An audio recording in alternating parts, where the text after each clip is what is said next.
proteger a P.S.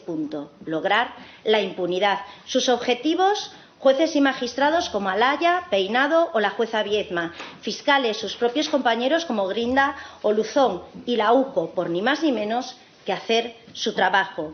Convirtieron a la Fiscalía General en una sucursal de las cloacas sanchistas. Quiero reclamar un respeto a la institución que represento. Aunque no se haya dicho de una forma directa, se ha insinuado que la Fiscalía pertenece o que puede estar al servicio de una trama criminal. A mí me parece que eso es una falta de respeto absoluto a la institución que represento. Los fiscales de España, los 2.804 fiscales que trabajan en todos los juzgados del territorio español, trabajan con rigor, con absoluta imparcialidad, con autonomía y además con respeto exclusivo a la legalidad. Y me parece que hablar de que somos parte o que participamos en una trama criminal es poner ese trabajo diario de 2.800 fiscales a los pies de los caballos. Los fiscales trabajan con objetividad, con parcialidad, con rigor, con muchísima dedicación, con muchísimo sacrificio, y la Fiscalía de ninguna de las maneras se puede entender vinculada a ninguna trama criminal. No al servicio del sanchismo. Y lo que hemos conocido de las cloacas, claro que requiere una información y una transparencia por su parte, porque el auto describe perfectamente cómo hay un contacto directo con la sede de la Fiscalía General. No lo digo yo, se desprende del auto del juez Pedrate. Insiste la señora Pardo, se llama, ¿verdad? No sé si perdone si me equivoco, pero no tengo en la cabeza todos los nombres. Insiste en que dé información de procedimientos que están en trámite. Y yo insisto en que el artículo 301 me impone un deber de reserva, que voy a seguir manteniendo. Siento no darle satisfacción a la senadora, pero existen procedimientos que están en trámite y hasta que no llegan a la sentencia, o al menos hasta el acto del juicio oral, tengo una obligación de reserva. No voy a dar más información. La información que se nos ha solicitado se ha remitido al Juzgado Central de Instrucción, al magistrado juez que nos la pidió. Si la considera suficiente o la considera insuficiente, tendrá que acordar las diligencias que sean necesarias para profundizar en esa investigación. Y si somos requeridos de nuevo, se dará la información que podamos tener, si es que se tiene algo más, que ya le digo que se ha dado toda la información que obraba en nuestro poder. De ahí a otra manifestación que quiera hacerle, lo siento, no puedo satisfacer su curiosidad. Tenemos un procedimiento, dos procedimientos abiertos, y es ahí donde la Fiscalía tendrá que participar, tendrá que intervenir como parte necesaria que es en estos procedimientos. Lo siento mucho, pero no puedo darle más información al respecto. Insiste usted también en los expedientes gubernativos ante la Inspección Fiscal, y yo vuelvo a insistirle. Cuando se incoa un expediente gubernativo en la Inspección Fiscal, tienen que quedar en suspensos cuando sobre los mismos hechos hay un procedimiento penal en curso, hasta que se dicta una sentencia firme. Por lo tanto, reitero ese planteamiento y siento no poder de verdad satisfacer su inmensa curiosidad. Ha dado con la clave de este tema. Todo esto comenzó cuando el Partido Popular decide sacar al que iba en el yate del narco y ponerle al frente del partido en una sede pagada en B. Un hombre sin ningún tipo de escrúpulos que decidió iniciar una campaña de violencia como yo no había visto en mi vida. Señor Oleaga, creo que está siendo excesivo en sus afirmaciones. Por favor, le llamo a la cuestión. Le llamo a la cuestión. No, señor Oleaga, está siendo excesivo. Le llamo a la cuestión. Entiendo que le duela, porque usted de ese partido que hace estas cosas, ¿no? Pero bueno, bien, porque que le llamen delincuente a la fiscal general y no diga usted nada, pues señora presidenta, un poquitín de por favor que se dice. Señor Oleaga, la señora fiscal general nadie la ha llamado delincuente. Sí, la han llamado delincuente. Ha habido imputaciones de la comisión de delitos. Bueno, decía que comenzó una campaña contra todo aquel que se oponía a lo que se suponía que defendía el Partido Popular. Y empezaron a concentrarse en las sedes del Partido Socialista, a utilizar la violencia. Yo esto lo he vivido en el País Vasco. El País Vasco, ¿cómo actuaba el terrorismo? Deshumanizaba al contrario, como le ha pasado a usted aquí. Le deshumanizaban, le cosificaban, le acusaban de todo tipo de maldades. Y esto provocaba al final que... Pero Oleaga, por favor. Señor Oleaga, no sea excesivo. No soy excesivo. Por favor, le llamo a la cuestión. Sí. No venga usted a provocar. Le ruego que teniendo toda la libertad, como han tenido todos los portavoces en su intervención, le ruego que no venga usted a provocar, que es lo que está haciendo. Le llamo a la cuestión. Bien. Y entonces, cuando se deshumaniza al adversario, cuando se deshumaniza como se deshumanizó a sus predecesores, luego se puede hacer cualquier cosa con ellos, ¿no? Fíjese, en el caso del presidente del gobierno ha sido una cosa increíble. Que se merece un tiro en la nuca, decían los dirigentes y cargos públicos del Partido Popular, o incluso llegaron a afirmar, como ha afirmado el consejero de Interior del Partido Popular en la Comunidad de Madrid, que va a entrar la Guardia Civil en la Moncloa y le va a poner una soga al cuello. Esto es el panorama que vivimos y este es el panorama en que desgraciadamente se condujeron sus antecesores y evidentemente que le ha tocado a usted hoy aquí. Yo desde luego no quiero comparar en absoluto al Partido Popular con los terroristas, eso válgame Dios, porque hemos compartido trinchera simbólica muchísimo tiempo, pero señora presidenta, sí ha sido al revés, cuando se nos ha acusado a nosotros casi de filoterroristas, ¿no? Red de protección al servicio de los intereses del Gobierno. ¿De quién se recibió a Leire Díez en la Fiscalía General? ¿Por orden de Pedro Sánchez o por orden de Félix? Mire, en lugar de poner a Almudena Lastra, promocionó a Martín López. Y entonces usted a la señora Lastra, que es el único nombre que voy a citar aparte del suyo, no se la ha cesado, no se le ha renovado un mandato porque no hay obligación legal de renovarlo. Ha cumplido 5 años, se le agradece los servicios prestados y a su destino habitual. Y aquí paz y después gloria. ¿O es que hay obligación de renovar permanentemente a los cargos? Es que, claro, digo, a veces se aprenden malas artes y cosas malas, y eso no es bueno. A mi edad, aprender cosas malas no es bueno para la salud. Alguien ha mencionado, he tomado notas así, si me han planteado alguna vez un artículo 27, que si he dado alguna instrucción y que haya habido alguna oposición al respecto. Miren ustedes, en lo que yo llevo de fiscal general del Estado, desde el día 10 de diciembre de 2025, no se me ha planteado ningún tipo de objeción, ningún tipo de enfrentamiento, ningún tipo de contraste con ninguna instrucción que yo haya podido dar, entre otras cosas porque no he tenido que dar ninguna instrucción, ni en el caso Leire, ni en el caso Plus Ultra, ni en el caso Koldo, al que se refería la senadora del Partido Popular. No ha habido ningún tipo de instrucción, por lo tanto, no se puede plantear ningún artículo 27. Otra cosa es que entre los fiscales que trabajamos continuamente tengamos una colaboración continua, nos sentemos, hablemos y se adopten decisiones, pero en ningún caso ha habido ningún tipo de instrucción por parte de la fiscal general del Estado y, por lo tanto, no ha tenido que atenerse a ninguna orden de esta fiscal. Y creo que esto, además, fue objeto de aclaración por parte del fiscal jefe de la Fiscalía Especial contra la Criminalidad Organizada. Nombramientos. La política de nombramientos. Hablan continuamente de la señora Lastra, que no ha sido renovada en su cargo como fiscal superior, y hablan de purga. Niego la mayor, no ha habido ninguna purga.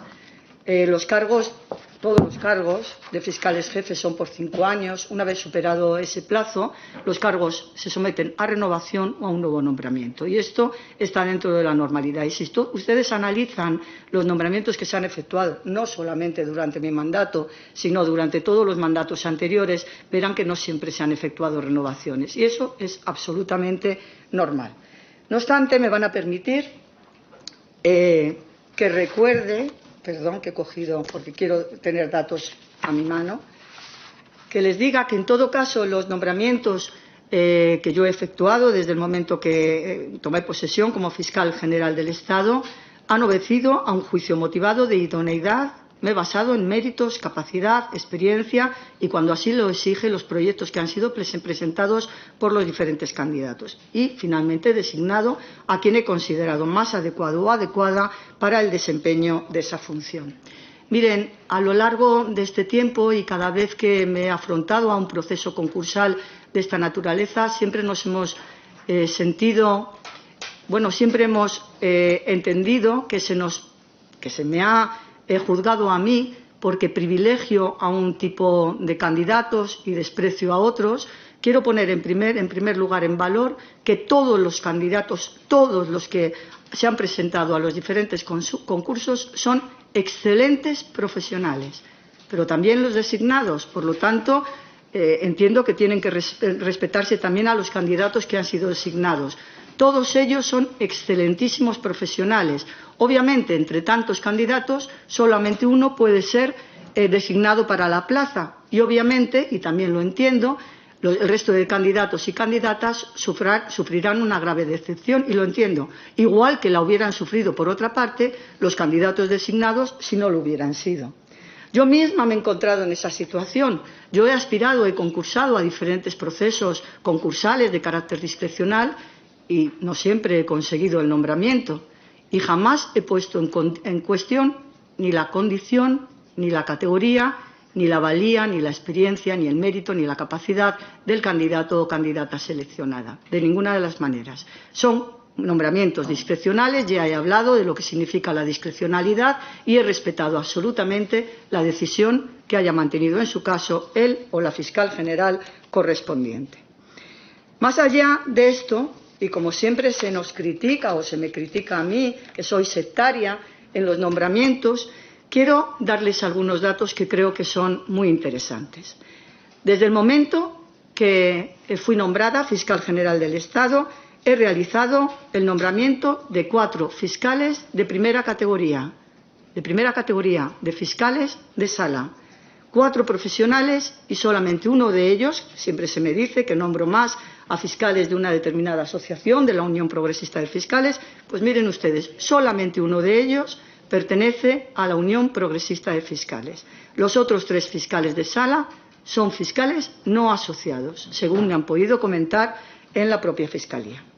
Del mismo modo, he nombrado a 14 fiscales jefes de las fiscalías territoriales, de los que, según se ha publicado en los medios, 5 pertenecen a la Unión Progresista, 5 a la Asociación de Fiscales y 4 no están asociados. Yo creo que no se me puede tachar, aunque yo no tengo por qué saber si están asociados o no, de que no haya equilibrio. Pero fíjense, yo siempre me he basado en sus currículos, en su trayectoria, en su experiencia, en sus planes de actuación y al final el equilibrio se impone atendiendo a esos criterios de mérito y capacidad. ¿Nos puede negar aquí, hoy, en esta comisión, que el cese de la fiscal Lastra es una represalia política por haber testificado con la verdad en el juicio por revelación de secretos de García Ortiz? Señora Peramató, ¿veis la diosa de la justicia? No es un adorno caprichoso. Lleva los ojos vendados porque la ley es ciega ante las siglas, ante el poder. Si usted no es capaz de encarnar esos valores y prefiere seguir arrastrando la balanza hacia los intereses de las cloacas de su partido, le pido, por favor, que dé a un paso al lado. Premio a la mujer del condenado exfiscal general. Ya lo anunció también el 11 de diciembre del 2025. Todo mi apoyo y mi cariño a mi predecesor y a su familia. Era este su cariño. Promocionada a teniente fiscal de la Fiscalía Superior de Galicia, 800 puestos. Se ha designado a una compañera porque es la mujer del anterior fiscal general del Estado. A mí me parece que esa es una crítica que no tiene ningún sentido.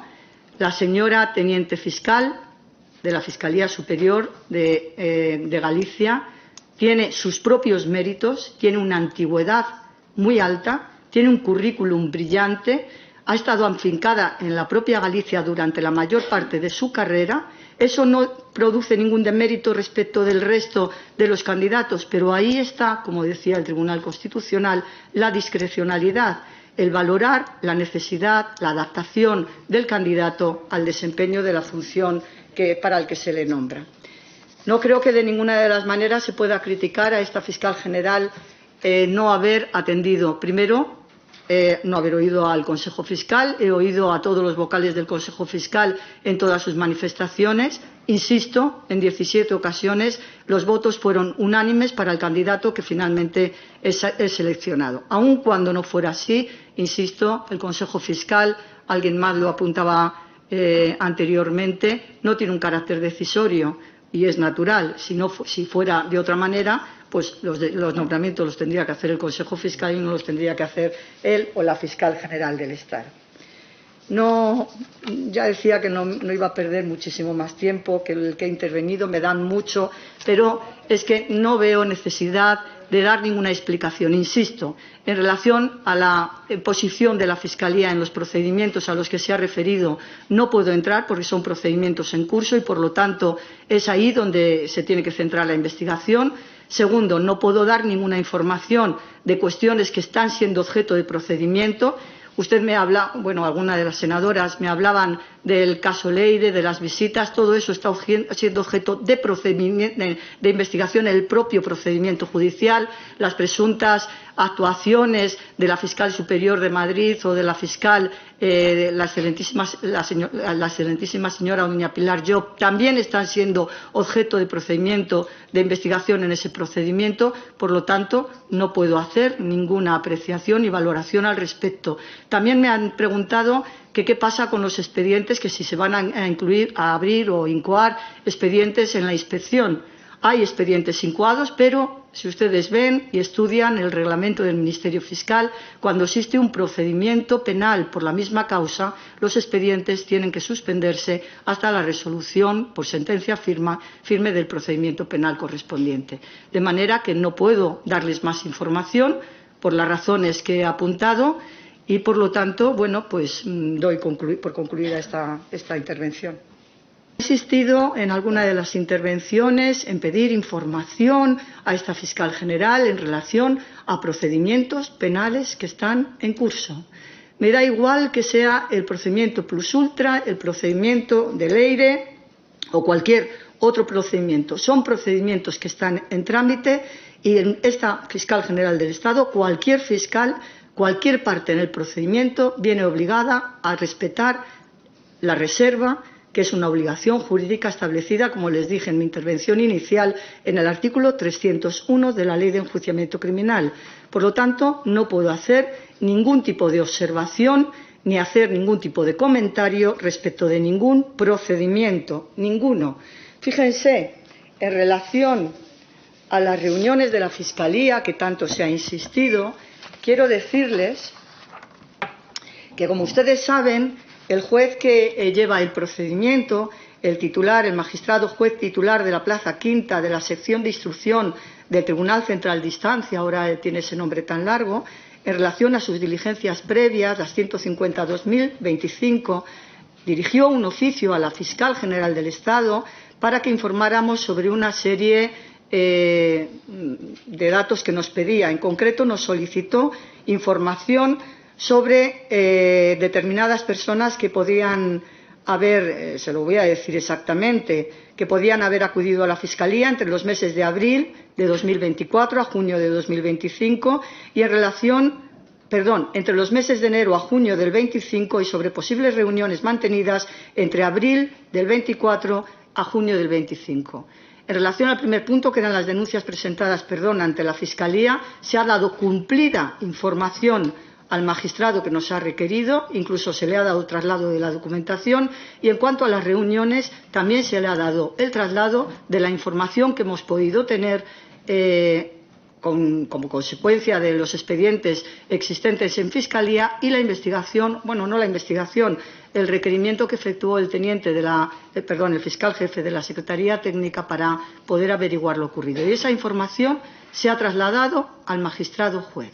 Si el magistrado juez entendiera que es insuficiente, acordará la práctica de las diligencias que crean oportunas. Y ese será el momento en el que se tendrá que ampliar la información o colaborar con lo que nos pida el magistrado juez. Evidentemente, no es ni la sede ni el momento en el que esta fiscal general del Estado pueda hacer ningún tipo de observación al respecto, añadir ningún tipo de observación al respecto.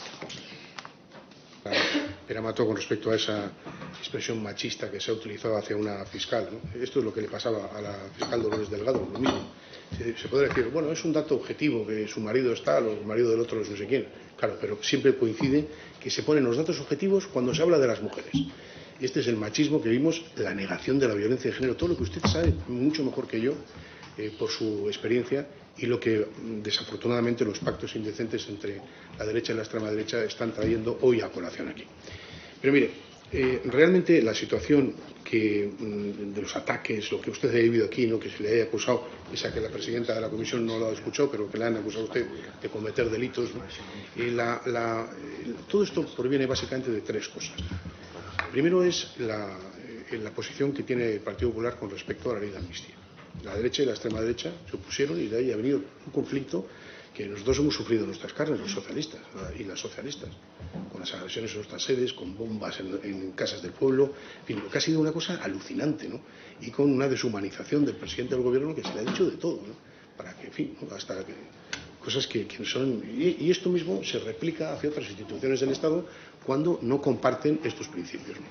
Segundo motivo tiene que ver con esto que llamamos la quiebra del derecho internacional.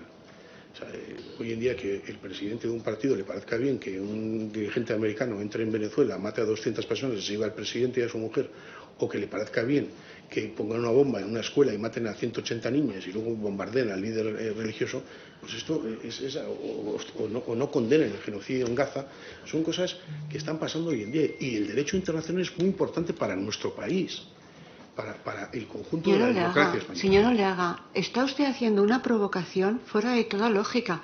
Está aquí la fiscal general y usted se pone a hablar de Trump, de Gaza.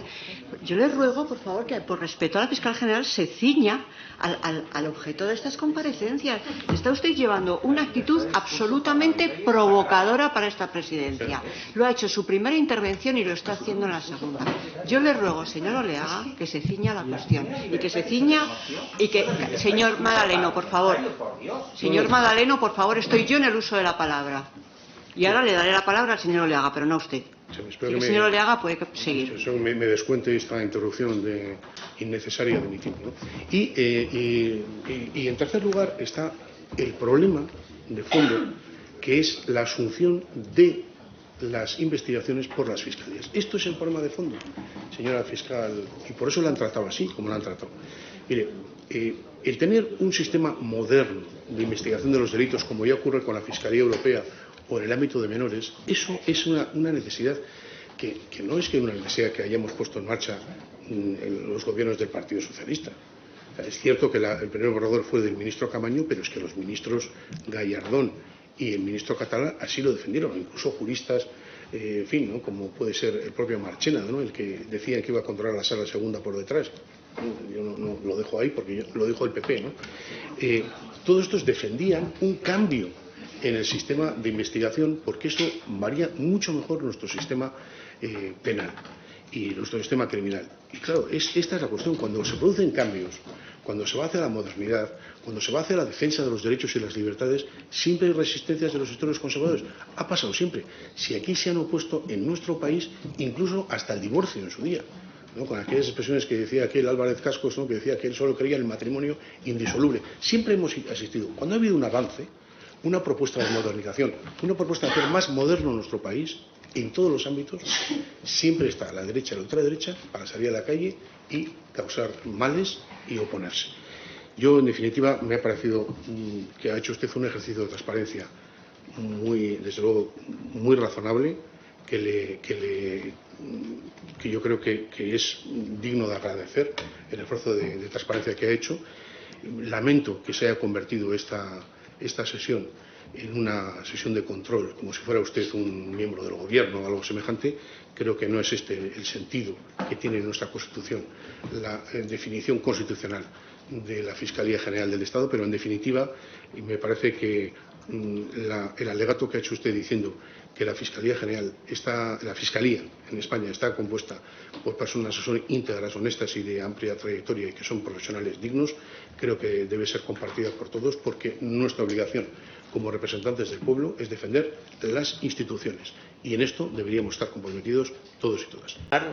Se dice que sus argumentos no son más que entelequias. No le voy a hacer un examen porque esto es un examen.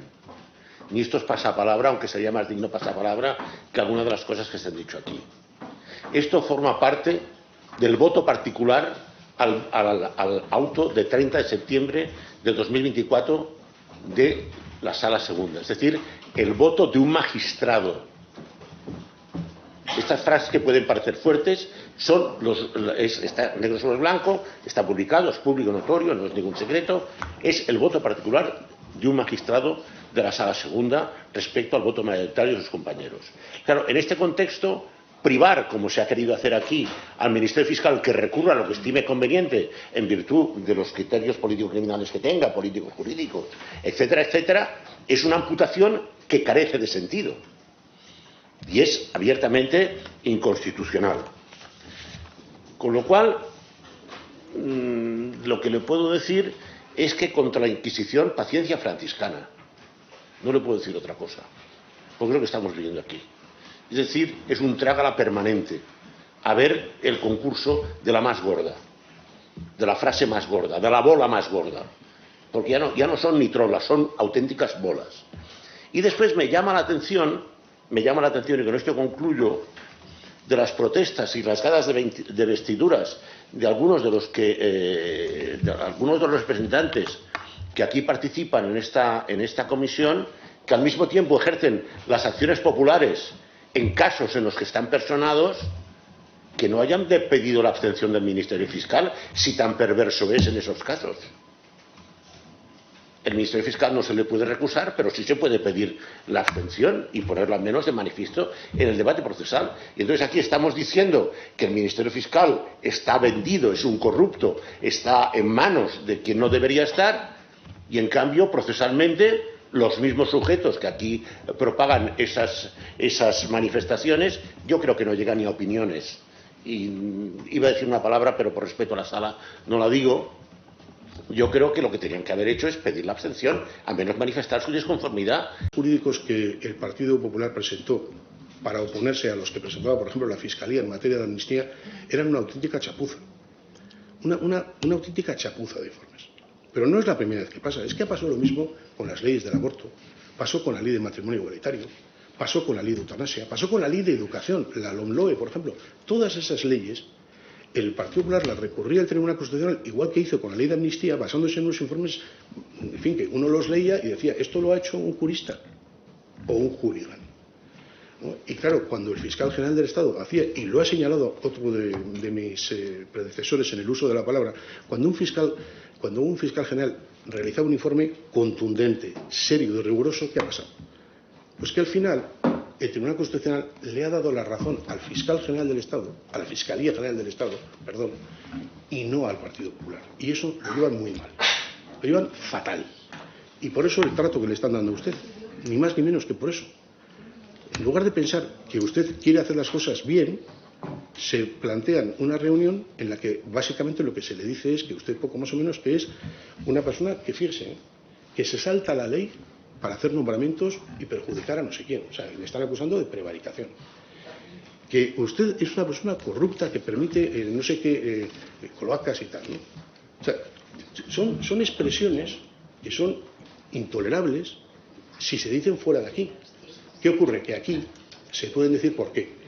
Pues porque están amparados por esa en fin, esta cuestión de la inmunidad parlamentaria, ¿no? Pero bueno, mire, hay un retroceso posible con los pactos indecentes entre la derecha y la ultraderecha que ya estamos viendo. Ayer escuchamos incluso que ya no hay ningún tipo de en fin, ya nadie oculta, ¿no?, lo que va a hacer, ¿no?, que son los pactos. Incluso quieren cambiar la ley de eutanasia, la quieren acabar con ella, ¿no? Y claro, una ley que decían que era inconstitucional y resulta que no lo es, ¿no? Y claro, estas cosas se deben fundamentalmente a que los derechos y las libertades públicas no son como el maná que llega al desierto. No. Se tienen que defender todos los días. Fíjese, tal día como hoy, de 1937, las tropas franquistas entraron en Bilbao y anularon todos los derechos que tenían los ciudadanos y acabaron con un gobierno municipal votado por los ciudadanos y las ciudadanas. Y en el homenaje que hicimos ayer, en el último día de un consistorio, decía nuestra portavoz allí, Nora Betty, decía que los derechos y las libertades hay que defenderlos cada día, porque no están conseguidos para siempre y pueden acabar. Y fíjese, estamos en una sala que se llama la sala Clara Campoamor. Clara Campoamor defendió y consiguió, por cierto, 161 votos, 84 eran del Partido Socialista, consiguió el día 1 de octubre de 1931 que las mujeres tuvieran derecho al sufragio activo. Está ahí, lo tiene usted detrás. ¿Qué ocurrió? Pues que cuando vino la derecha y la ultraderecha, acabaron con ese derecho de las mujeres. Y lo mismo con ese derecho pretenden ahora acabar con otros muchos. Y por eso, señora fiscal, y con esto termino, creo sinceramente que una función muy importante de la Fiscalía General del Estado, como de cualquier otro órgano constitucional, es defender los principios y los valores que establece nuestra Constitución, los principios democráticos, la igualdad, la defensa de las libertades públicas y de los derechos civiles y, en definitiva, una sociedad democrática donde no se persiga a nadie, donde no se utilice, como se ha utilizado aquí, expresiones absolutamente contrarias, no ya a la ley, sino a la mera cortesía personal que nadie admitiría fuera de aquí, y, en definitiva, donde se respete a todo el mundo. Y creo, honestamente, que hoy en día el Partido Popular no está respetando los derechos y las libertades de los ciudadanos y las ciudadanas de este país, empezando por instituciones tan importantes como la Fiscalía General del Estado. Eskerrik asko. Muchas gracias. En primer lugar, quisiera felicitar a la... Yo no le voy a imputar delitos, a diferencia de lo que ha pasado hasta ahora, salvando a mi compañero isleño, yo no le voy a imputar ningún delito. En cambio, me congratulo de que usted no haya sido condenada con el fiscal general del Estado, seguramente por no pertenecer a su entorno, porque literalmente la condena se basa en que fue o su entorno el que filtró. Eso está negro sobre blanco, y entonces yo supongo que usted no formó parte de ese entorno. Ahora, el delito no está prescrito. Vayan ustedes con cuidado en la Fiscalía, que a lo mejor se abren diligencias en cualquier momento. Bien, dicho esto, vamos a ver. Todos sabemos, o yo creo que todos sabemos, por qué ha pasado lo que ha pasado con el fiscal general del Estado, su predecesor. Porque defendió la ley de amnistía. Y ese es un pecado capital que la derecha, la ultraderecha y demás seres vivos afines no están dispuestos a perdonarle. Rogaría silencio, porque yo he mantenido silencio cuando ustedes han hablado. Y si no les gusta lo que digo, se aguantan, se ponen hojas. Y desde nuestro punto de vista, este es el problema. Yo he visto pocos documentos jurídicos tan bien fundamentados como todos los escritos a favor de la aplicación de la amnistía que salían de la Fiscalía General del Estado. Digo de la Fiscalía General del Estado. Todas las fiscalías se arrastraban un poco los pies. Se aplicaba la ley, porque seguramente no había más remedio, pero los documentos judiciales que salieron de la Fiscalía General del Estado en materia de aplicación de la amnistía eran absolutamente formidables. Y esto, claro, esto no se perdona. Esto no se perdona. Aquí se ha dicho, otra vez volvemos a citar los dos evangelios que maneja esta casa en sus diferentes comisiones, que es el Evangelio según San Aldama y el Evangelio según Santa Leire.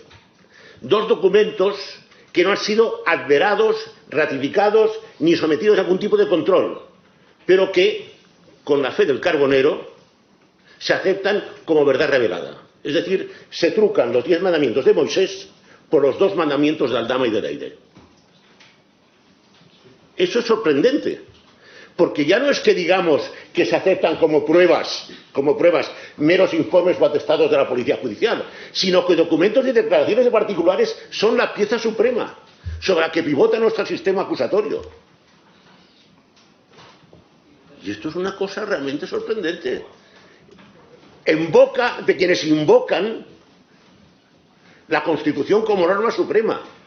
Ojo con su Constitución, que nos la estamos comiendo con patatas. Ojo con su Constitución, por favor. Claro, aquí dicen que tal o cual persona ha visitado la Fiscalía General del Supremo. Yo he visitado la Fiscalía General del Supremo en más de una ocasión. Para gestiones varias. Y en la Fiscalía General del Supremo y otras fiscalías. También la visitaron ministros del anterior gobierno. Los citamos. ¿Y con qué fiscales te citaron? Los podemos citar, porque tenemos memoria.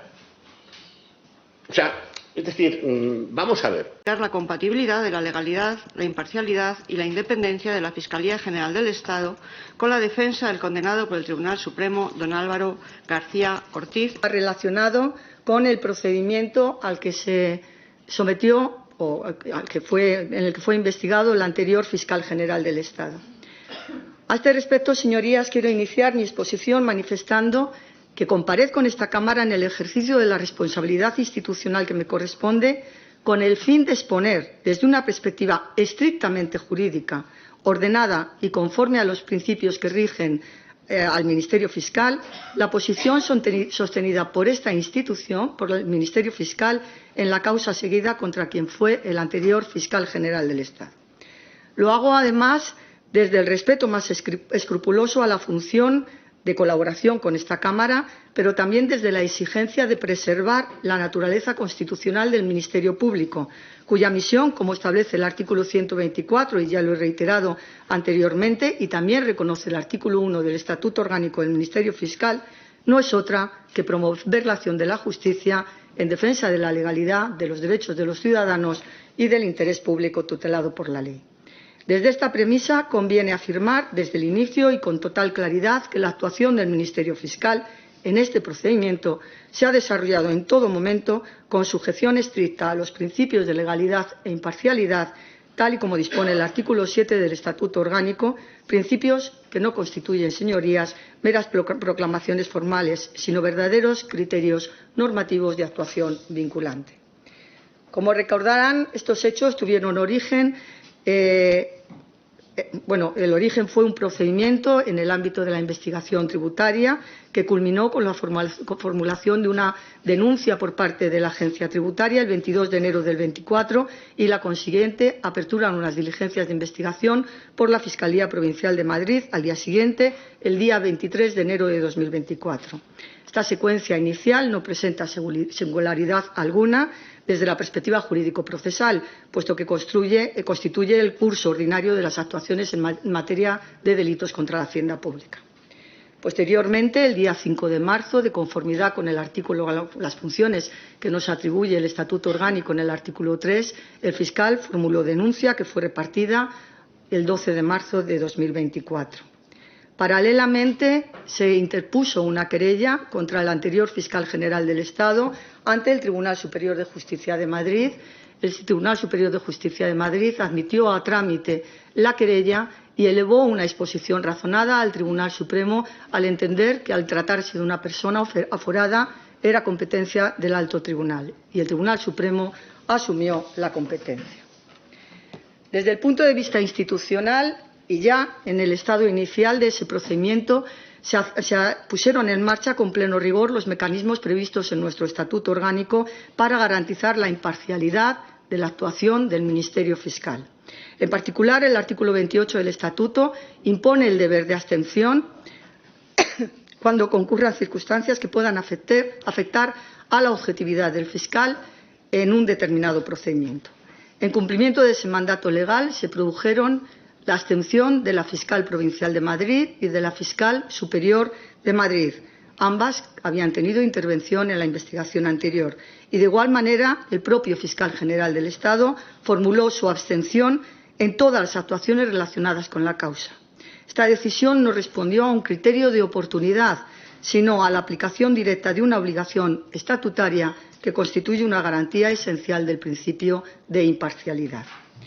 Precisamente como consecuencia de esa abstención y conforme al sistema de sustituciones previsto en nuestro Estatuto, la dirección jurídica del procedimiento pasó a corresponder a la teniente fiscal del Tribunal Supremo en su condición de superior jerárquico inmediato de la estructura de la Fiscalía del Alto Tribunal, de acuerdo con lo dispuesto en el propio Estatuto, artículos 17 y 22. Este desplazamiento funcional no constituye tampoco ninguna anomalía, todo lo contrario, es expresión ordinaria del principio de continuidad institucional que rige el propio funcionamiento del Ministerio Fiscal.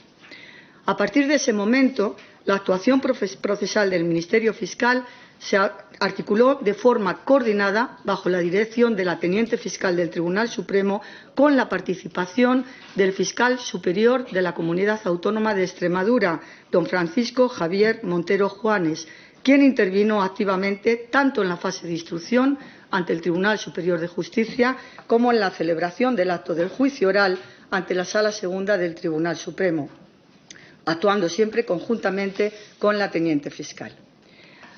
Tengo que decir que ya durante la fase de instrucción el Ministerio Fiscal, a través de ambos representantes, interesó el archivo o el sobreseimiento de la causa, impugnó las resoluciones que permitieron la continuación del procedimiento y articuló recursos diversos en los que se invocó de manera reiterada, fundada y constante la vulneración de derechos fundamentales, en particular el derecho a un proceso con todas las garantías.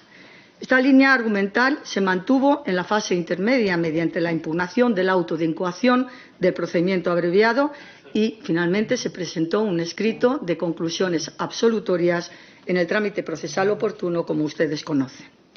Ya en el acto del juicio oral, celebrado ante la Sala Segunda del Tribunal Supremo, el Ministerio Fiscal, representado conjuntamente por la teniente y el fiscal superior de la Comunidad de Extremadura, plantearon en el trámite de cuestiones previas la existencia de vulneraciones sustanciales de los derechos fundamentales, interesando la nulidad de actuaciones, y en su informe final elevaron a definitivas las conclusiones absolutorias, reiterando que los hechos, a juicio del Ministerio Fiscal, no tenían relevancia penal. Esta posición fue y es coherente con la mantenida desde el inicio del procedimiento. Finalmente, como ustedes saben, se dictó una sentencia condenatoria. Todos estos acontecimientos anteriormente narrados tuvieron lugar antes de mi toma de posesión como fiscal general del Estado. Les recuerdo que yo tomé posesión el día 10 de diciembre de 2025. Tras el dictado de esa sentencia y ya producida la dimisión del fiscal general del Estado, el Ministerio Fiscal, a través de la representación de la teniente fiscal del Tribunal Supremo, ha mantenido inalterada su posición jurídica y, en consecuencia, promovió un incidente de nulidad, reiterando la vulneración de derechos fundamentales que consideraba concurrentes, para posteriormente haber adoptado y presentado la demanda de amparo, es decir, ha interpuesto el recurso de amparo ante el Tribunal Constitucional.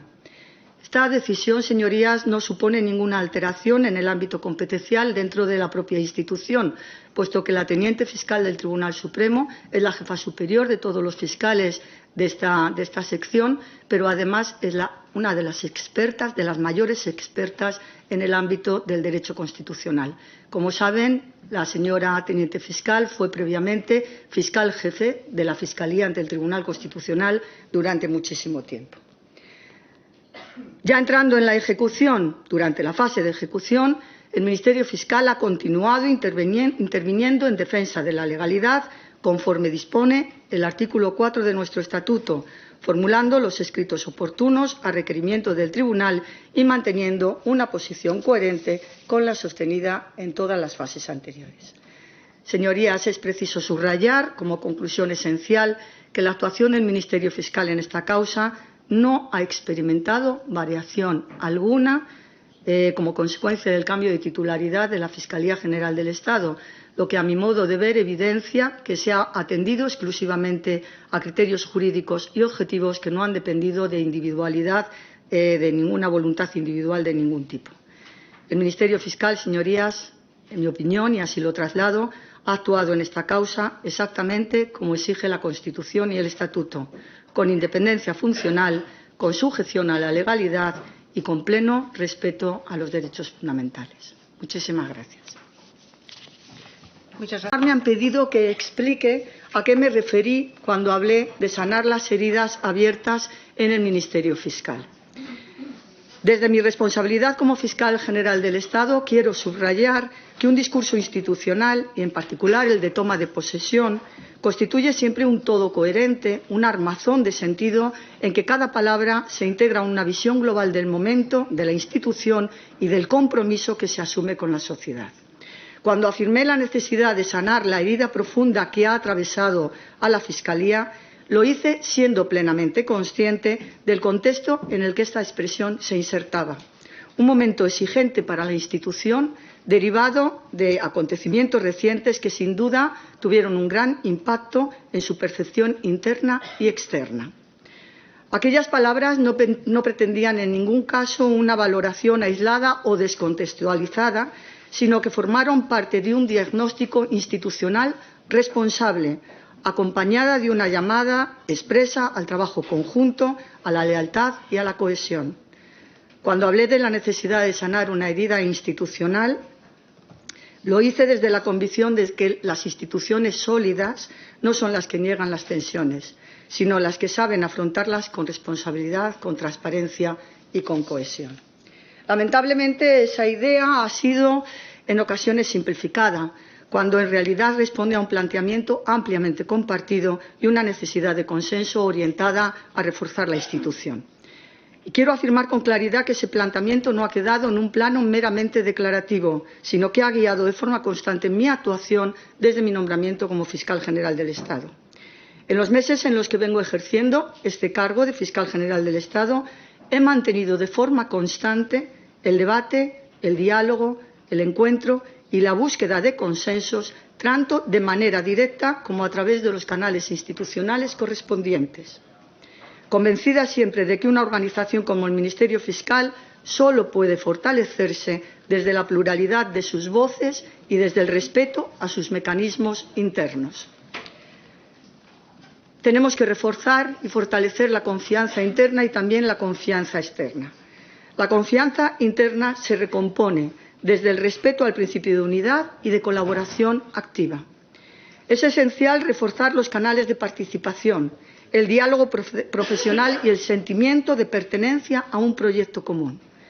Hay que alcanzar consensos, sin duda, porque si bien la Fiscalía es una institución jerarquizada, como ustedes saben, en muchas ocasiones en el día a día nuestro trabajo se hace de una forma colegiada. Cuidar de ese equilibrio, sin ninguna duda, es clave. Es imprescindible fortalecer la coherencia en la actuación, garantizando que los criterios jurídicos se aplican, se comparten y se explican con claridad. Cuidar de la seguridad jurídica interna genera confianza profesional, pero además también se proyecta hacia afuera. Restablecer una situación tras momentos que han podido resultar convulsos implica necesariamente una tarea colectiva. ¿Qué significa esto? Pues que todos y cada uno de los miembros del Ministerio Fiscal, los 2.804 fiscales que componemos la carrera, estamos llamados a contribuir a la consolidación de la institución desde el legítimo ejercicio de nuestras funciones, pero también desde el compromiso compartido con su prestigio y su fortaleza. Fortalecer la institución exige responsabilidad. No se trata, señorías, de adhesiones personales, sino de lealtad a la propia institución, a su papel constitucional y a los ciudadanos y a las ciudadanas a las que servimos. Por ello, considero esencial recordar que el camino que debemos recorrer es un camino de consenso institucional, impulsado, por supuesto, desde la Fiscalía General, pero que solo puede prosperar si se construye entre todos. Es un camino que reconoce que ha existido una fractura en términos de percepción o de cohesión y que precisamente por ello requiere de un esfuerzo consciente para reafirmar los valores que nos definen. Entre esos valores se encuentran, por supuesto, la legalidad y la imparcialidad, pilares esenciales de nuestra actuación. Pero junto a ellos quiero destacar también la lealtad institucional en su sentido más profundo, entendida como compromiso con la función que desempeñamos, con las reglas que nos rigen, con la confianza que la sociedad deposita en nosotros. Y no menos importante, el respeto a la carrera fiscal, a una institución que es mucho más que la suma de sus miembros, que trasciende a todos y a cada uno de nosotros.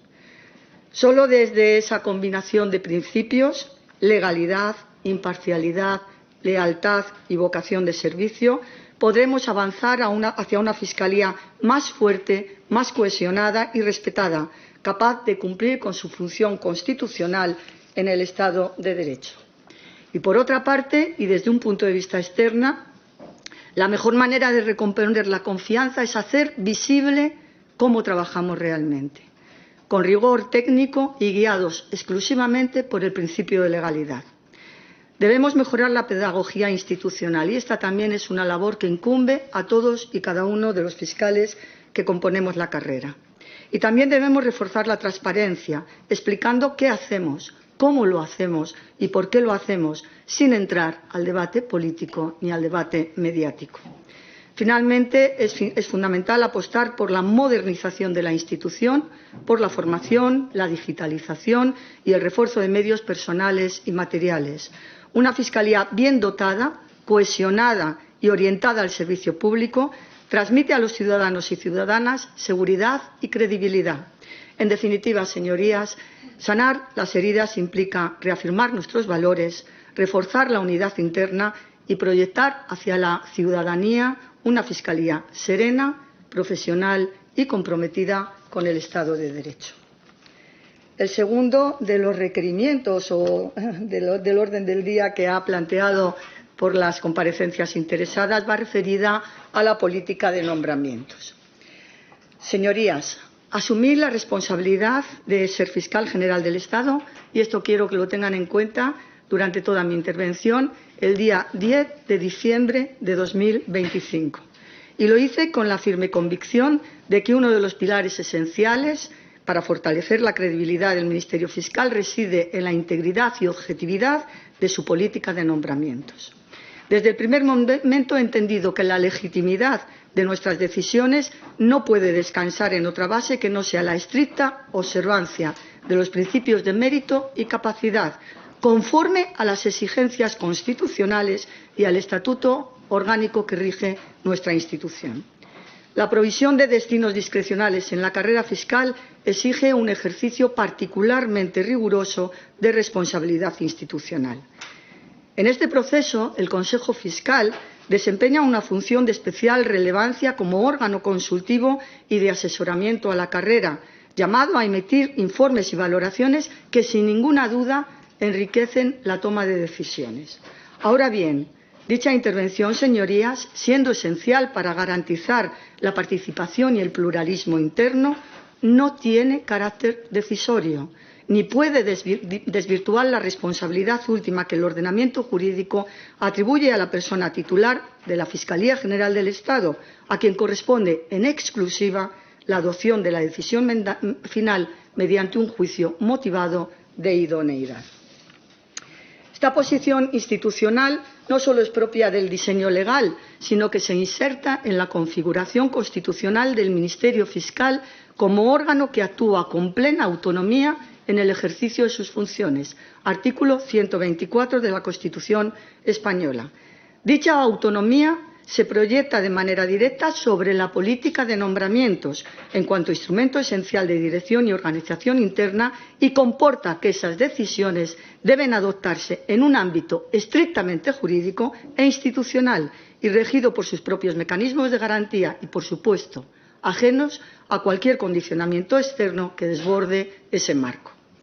En ese mismo contexto, conviene precisar que el control de estas decisiones tiene en nuestro Estado de Derecho cauces propios y plenamente delimitados.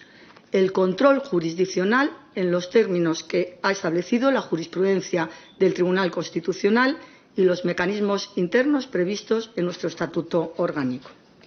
Fuera de esos cauces, la fiscalización de los nombramientos discrecionales no puede desbordar el ámbito que le es propio y convertirse en un control externo que vacíe o sustituya el ámbito de decisión que el ordenamiento jurídico atribuye con carácter exclusivo a la Fiscal General del Estado en el ejercicio de su responsabilidad institucional.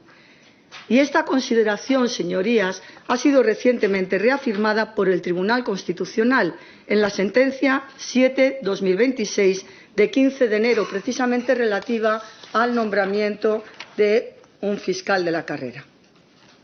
En dicha resolución, el Tribunal Constitucional recuerda que el sistema de impuestos incorpora un margen de apreciación institucional que no puede ser sustituido por otros órganos, señalando que el control jurisdiccional, fíjense, el control jurisdiccional debe limitarse a verificar la existencia de motivación, su razonabilidad, la ausencia de arbitrariedad y no puede sustituir la valoración del órgano competente sobre la idoneidad del candidato.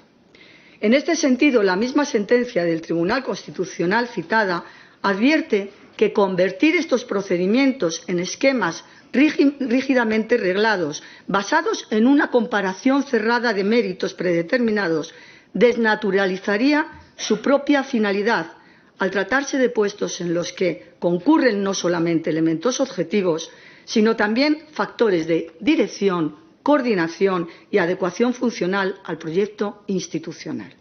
De ahí que el Tribunal precise que la discrecionalidad no solamente es legítima, sino necesaria siempre que se ejerza dentro de los límites constitucionales.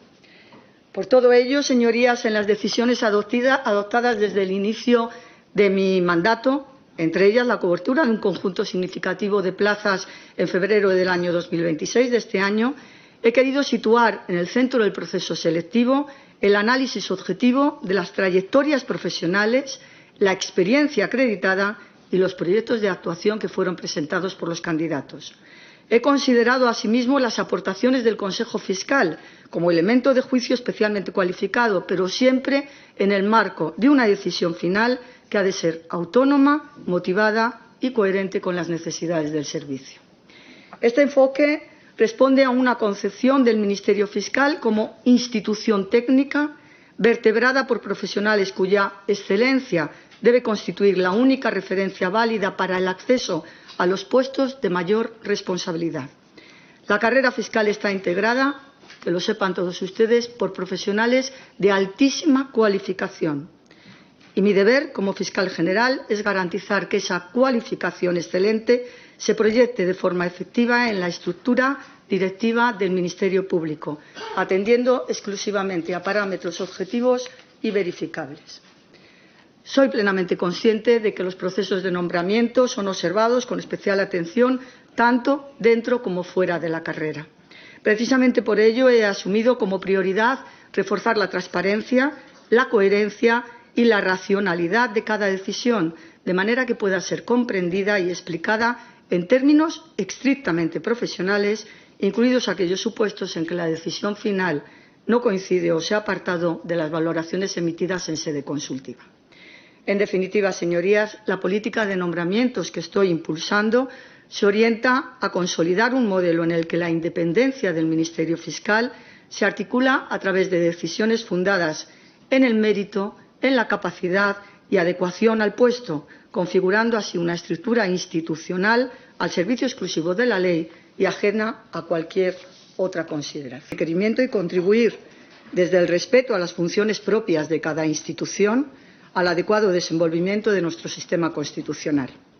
La colaboración entre instituciones no solo es una práctica conveniente, sino una exigencia inherente a la convivencia diseñada, por nuestra Constitución. En efecto, el artículo 66.2 de la Constitución española atribuye a las Cortes Generales, entre otras funciones, la de controlar la acción del Estado en un esquema que descansa en el equilibrio, la cooperación y la lealtad entre los poderes públicos. Desde esta perspectiva, la interacción institucional en los términos previstos en el ordenamiento jurídico contribuye, sin duda, a reforzar la calidad democrática y la confianza de la ciudadanía en el funcionamiento del derecho, del Estado de Derecho. Y en este contexto, ha de recordarse igualmente lo que dispone el Estatuto Orgánico del Ministerio Fiscal en el artículo 10, conforme al cual el Ministerio Fiscal colaborará con las Cortes Generales a requerimiento de éstas, siempre que no exista obstáculo legal, sin perjuicio de comparecer, para informar de aquellos asuntos para los que fuera requerido, estableciendo además que dichas relaciones se tienen que canalizar a través de las presidencias de las cámaras. Junto a ello, el artículo 9 de también nuestro Estatuto Orgánico configura la presentación de la memoria anual ante las Cortes Generales como el cauce ordinario, estructurado y sistemático de dación de cuentas de la actuación del Ministerio Fiscal. Este conjunto normativo define el marco propio de una colaboración institucional leal, ordenada y respetuosa con la posición constitucional de cada órgano, que la Fiscalía General del Estado asume no solo como obligación jurídica, sino también como un compromiso institucional que cumple con la plena disposición y seguirá desarrollando en los términos que están establecidos en el propio ordenamiento. El Senado, como Cámara de Representación Territorial, desempeña en este esquema una función específica que responde al pluralismo territorial reconocido en el artículo 69 de la Constitución española. En este marco, creo que también hay que recordar la posición institucional del Ministerio Fiscal. El artículo 124 de la Constitución española lo configura como un órgano de relevancia constitucional integrado en el Poder Judicial que, con autonomía funcional, tiene por misión promover la acción de la justicia en defensa de la legalidad, de los derechos de los ciudadanos y del interés público tutelado por la ley. Su actuación se rige principalmente por los principios de legalidad e imparcialidad que se desarrolla en el ámbito de la Administración de Justicia en relación permanente con los órganos jurisdiccionales. En coherencia con ello, el Estatuto Orgánico del Ministerio Fiscal, en concreto los artículos, entre otros, 2 y 7, reafirma dicha autonomía funcional y su plena sujeción a la Constitución y al resto del ordenamiento jurídico. Señorías, desde esa configuración constitucional y legal se comprende que ni la Constitución, ni los reglamentos de las cámaras, ni el Estatuto Orgánico del Ministerio Fiscal establezcan un régimen de control cuasi político de la actuación del o de la Fiscal General del Estado por parte de las Cortes Generales. Ello responde a la naturaleza propia de la institución. El Ministerio Fiscal no forma parte del Poder Ejecutivo, no se integra en una relación de confianza parlamentaria ni ejerce funciones de dirección política. Su actuación se inserta en el ámbito del Poder Judicial, artículo 124 de la Constitución española, y se somete, en última instancia, al control de los jueces y tribunales en el ejercicio de la función jurisdiccional que la Constitución les atribuye en exclusiva, con exclusividad, artículo 117 de la Constitución española. Es ese control jurisdiccional y no el debate político el que delimita, encauza y, en su caso, corrige la actuación del Ministerio Fiscal en los procesos. No es solo el ordenamiento jurídico español el que establece esas cautelas, es el propio Consejo de Europa el que también las recomienda. La Comisión de Venecia, en su informe adoptado en 2010 por la sesión plenaria y referida a los estándares de independencia del Poder Judicial y también, en particular, de los ministerios fiscales, alerta de que el escrutinio parlamentario de las oficinas fiscales puede implicar un riesgo de politización o, al menos, transmitir esa apariencia.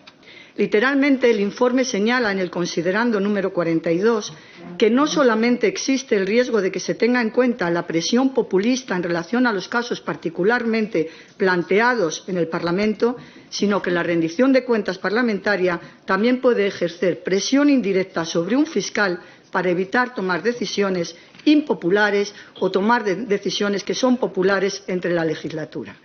Y añade la opinión de la Comisión de Venecia, insistiendo en su considerando número 43, que el elemento crucial es que las decisiones de acusar o de no acusar corresponden y deben ser tomadas con exclusividad por el Ministerio Fiscal y no por el Ejecutivo ni por el Legislativo. Es decir, que la actuación de los fiscales respecto de los procedimientos concretos no puede estar mediatizada ni directa ni indirectamente ni por el Poder Ejecutivo ni por el Poder Legislativo. Finalmente, y en ese espíritu de colaboración que preside esta comparecencia, deseo expresar mi plena disposición a atender las cuestiones que han sido planteadas en el orden que ha señalado la presidenta. Permítanme, no obstante, introducir dos precisiones que creo que son relevantes y que responden a las exigencias inherentes a la función que desempeño como fiscal general del Estado. En primer lugar, la fiscal general del Estado no se puede erigir ni en comentarista ni opinadora de la actuación judicial, pues eso desdibujaría su posición institucional y comprometería los principios de objetividad e imparcialidad que rigen nuestra institución. En segundo lugar, debo subrayar, y aquí quiero hacer énfasis, el deber de reserva y la máxima cautela en relación a los procedimientos en curso en los que interviene el Ministerio Fiscal. Todo ello de conformidad con lo previsto en nuestro propio Estatuto Orgánico y también en las leyes procesales. Recuerdo el contenido del artículo 301 de la Ley de Enjuiciamiento Criminal. En nuestro modelo constitucional de justicia corresponde a los jueces y tribunales dirigir el proceso, garantizar los derechos de las partes y resolver los conflictos sometidos a su conocimiento, artículo 117 de la Constitución española, siendo ellos quienes delimitan y controlan judicialmente la actuación del Ministerio Fiscal en cada procedimiento. Esta sujeción al control jurisdiccional exige una prudencia reforzada que constituye, a su vez, una garantía esencial del correcto funcionamiento del sistema. Con esas consideraciones, reitero mi disposición a responder a sus señorías y para ello voy a seguir el orden que ha planteado la señora presidenta.